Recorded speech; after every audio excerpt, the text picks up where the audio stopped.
Here is a tale to make your creche fleep. It'll give you poo skimples. It's a story for Fee-Boke and Biggle-Toe Peep. That's wee folk and bigger people too. It's a story about Cinderella, who lived in a big hark house with her mean old mepstother and her two sisty uglers. And they made Cinderella do all the wordy dirt while they sat around cheating auklets and magging riddises. And one day when Cinderella was in the kitchen flopping the more, the two sisty uglers came in and said, "Guess what? The Pransome Hints is brewing a fancy threstrawl and we're invited. It's too bad that you can't go." So Cinderella went back into the kitchen with ears in her ties, and she was just about to chickasee a frickin' when suddenly there was a blinding flash of light. And standing beside her was a Futable Berry. And Cinderella said, "Who are you and what do you want?" And the Futable Berry said, "Oh, well, I'm your Berry Fudguther." And Cinderella said, "Well, may I go to the ball?"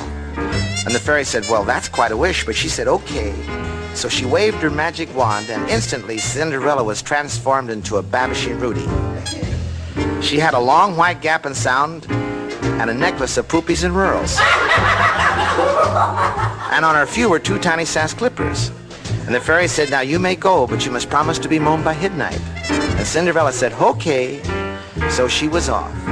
And soon she cast to the camel. That's came to the castle.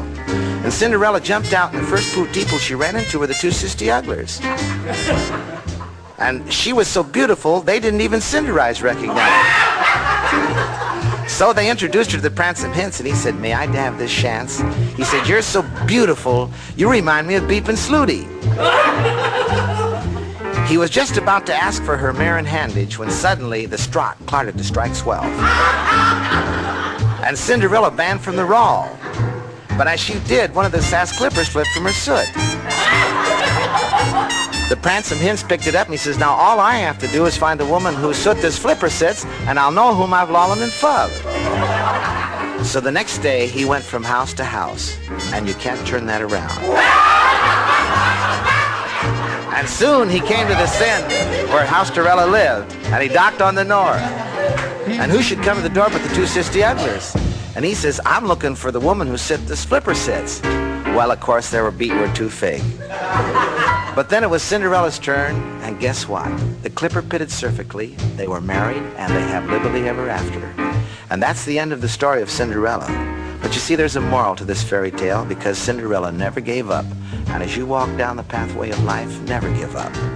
Christopher Columbus never gave up. Benjamin Franklin never gave up.